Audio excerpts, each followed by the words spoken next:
Jerash, conhecida como a cidade das 1000 colunas, está situada a cerca de 40 quilômetros ao norte de Amã e 32 a leste do Rio Jordão. Sua elevação a 500 metros do nível do mar, o que lhe propicia um clima bastante ameno, e as fontes de água permanente, permitiram com que Jerash fosse habitada desde períodos muito remotos. Mas é no período dos governos dos Ptolomeus, Seleucidas e Romanos, século III a.C. ao século IV depois de Cristo, que Jerash teve o seu auge. No tempo de Jesus e um pouco depois, Jerash era, junto com Antioquia, uma das maiores cidades do Império Romano, chegando a atingir cerca de 300.000 habitantes. Portanto, muito maior que Jerusalém, que em períodos de festas não passava de 60.000. Antíoco IV fez aqui o que não conseguiu fazer em Jerusalém: impôs a cultura e a religião helênica. Hoje, Jerash é a cidade romana antiga mais bem preservada fora de Roma. O desenvolvimento econômico de Jerash está ligado ao desenvolvimento dos nabateus por volta do século IV a.C., pois fazia parte do mesmo circuito comercial daquela região. Assim como Petra, Jerash está localizada junto ao Caminho dos Reis, principal rota comercial que cruzava toda a Transjordânia. Por ali passava o rico comércio que vinha da Arábia e países do sul e ia em direção à Síria, Egito e mais tarde a Roma. A política do livre comércio, iniciada por Alexandre Magno e seguida por seus sucessores, transformou Jerash numa autêntica polis grega. Em 63 a.C., Jerash é conquistada pelos romanos, que lhe mudam o nome para Gerasa e a integram na Liga das 10 cidades helenistas de livre comércio, conhecida como a Decápole.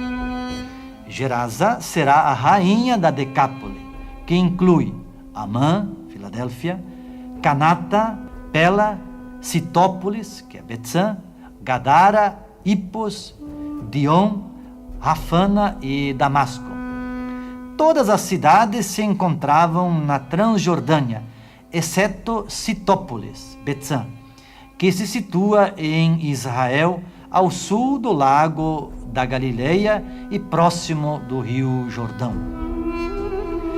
O rico comércio da região sempre despertou muito interesse dos romanos. Em 106 d.C., o imperador Trajano criou a província da Arábia, que incluía a Nabateia e Jerash, construiu estradas e fortaleceu o comércio. Em 130 d.C., o imperador Adriano visitou a cidade, o que lhe deu mais impulso. Em homenagem a essa visita, foi construído na entrada da cidade o famoso Arco Triunfal de Adriano. No princípio do terceiro século, Gerasa recebeu o título de colônia romana. É nesse período que Gerasa atinge o auge do seu desenvolvimento. Mais tarde, Roma perde o domínio sobre a Arábia e foi então obrigada a mudar a rota comercial até o Egito pelo Mar Vermelho.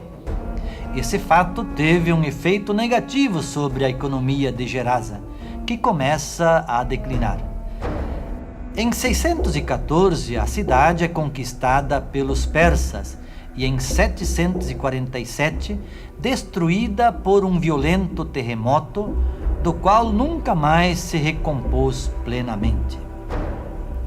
Mais tarde, os cruzados a ocuparam e transformaram alguns monumentos, como o Templo de Ártemis, em fortaleza.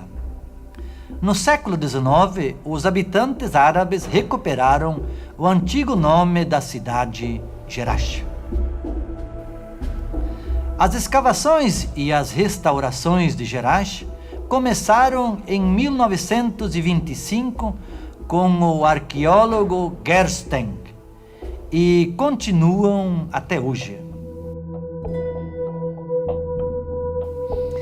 Iniciando a caminhada pela entrada principal da cidade, no sentido sul-norte, encontra-se o famoso Arco do Triunfo. O arco, que ainda está em boa conservação, foi construído em homenagem ao imperador Adriano na ocasião da sua visita em 129 d.C. Atualmente, a presença das máquinas mostra as reformas que estão sendo realizadas na área. Seguindo o caminho em sentido norte, logo à esquerda, encontra-se um esplêndido hipódromo, onde se realizavam as famosas corridas de carros, além de outros esportes. O original tinha 245 metros de comprimento por 52 de largura e podia acomodar em torno de 1.500 espectadores. Seguindo em frente, passa-se por um enorme portão conhecido como Portão Sul. Aqui se entra na cidade propriamente dito. A via ainda preserva bem o calçamento de estilo romano. O portão une a enorme muralha que cercava a cidade, que chegou a medir mais de 3.450 metros.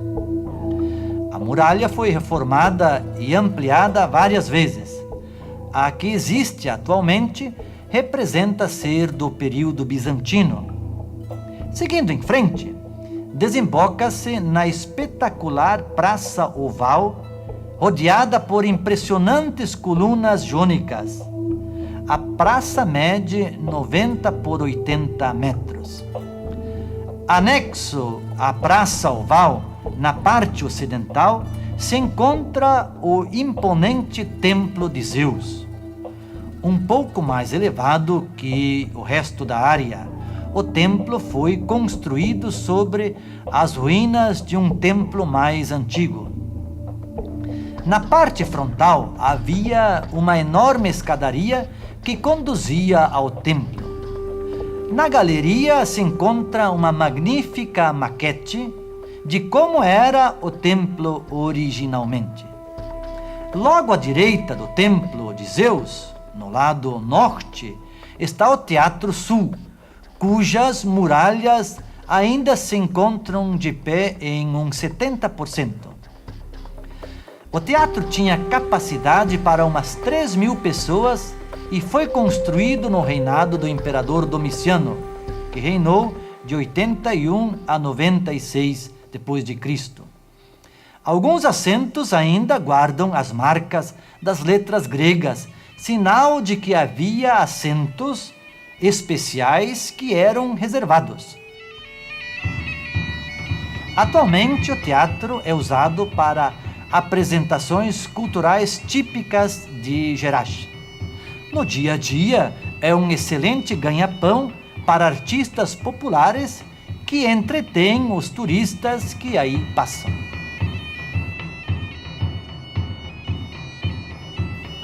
Do topo tem-se um lindo panorama de toda a cidade.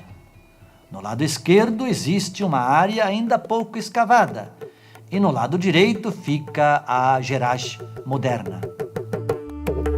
Saindo da Praça Oval, entra-se no Cardo, o mercado da cidade, uma rua de 800 metros de comprimento, ladeada por impressionantes colunas jônicas e coríntias.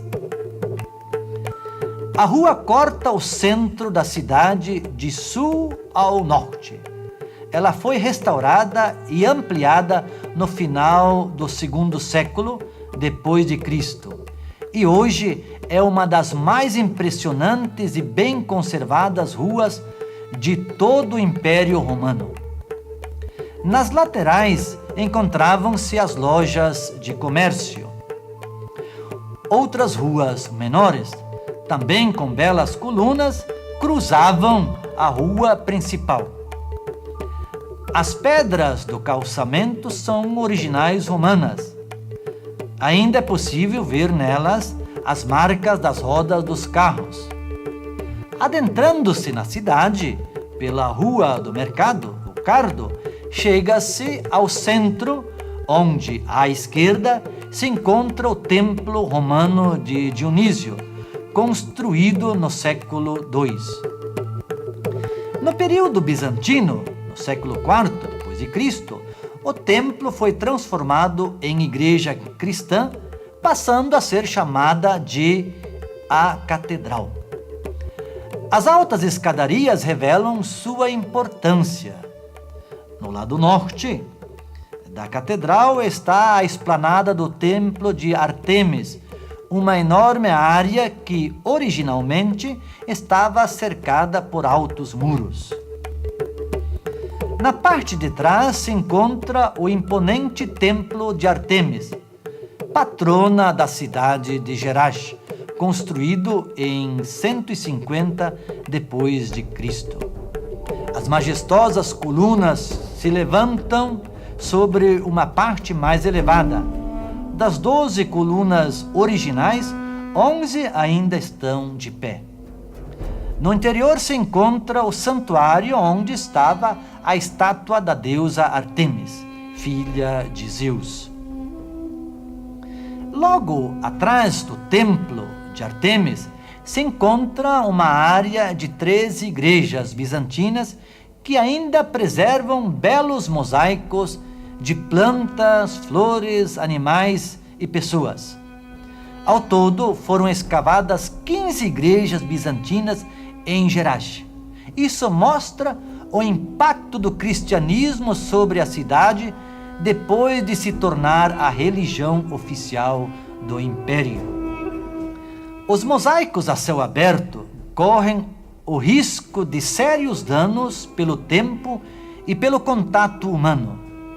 Em frente à esplanada do Templo de Ártemis, no lado direito da Rua do Mercado, também foi escavada uma mesquita do século VIII, o que parece ser uma prova de que cristãos e muçulmanos conviviam em relativa harmonia.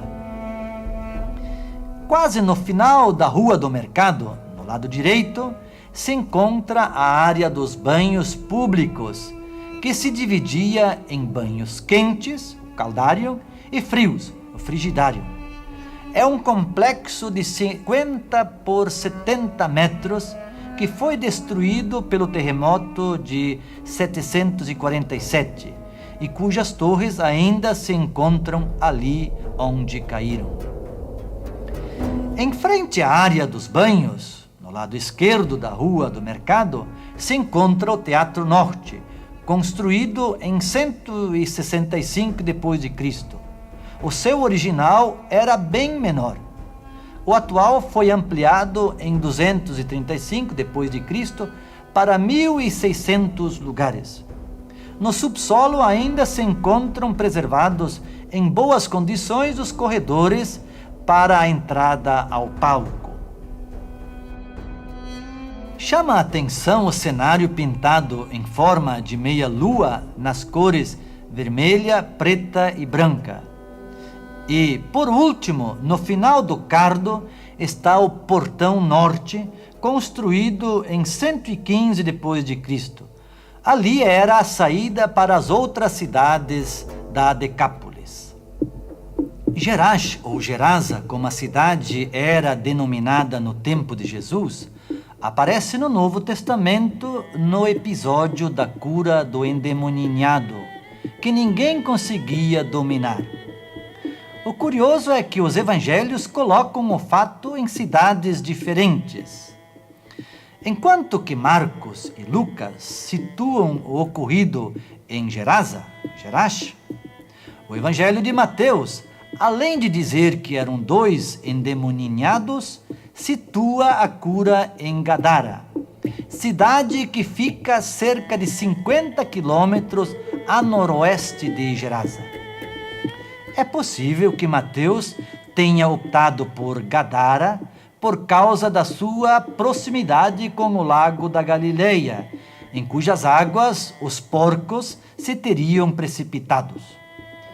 No entanto, por ser mais primitivo e pela referência à legião romana, o relato de Marcos deve ser considerado mais autêntico. Nós não podemos concluir nosso estudo sobre Gerash sem uma breve parada no Museu Arqueológico da Jordânia. Logo na entrada expõe um belo mapa de Israel visto a partir da Jordânia.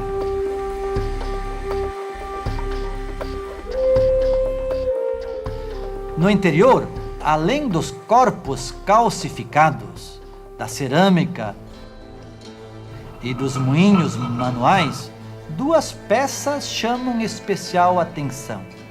Uma é a imagem de Usa, deusa da fertilidade nabateia. E a outra é a réplica da estela de Mesha, encontrada em Dibon, em 1868. Datada por volta de 840 a.C., esta fantástica estela conta as vitórias que Mesha, o Dibonita e rei de Moab, obteve contra o filho de Omri, rei de Israel, que havia oprimido os moabitas por muito tempo.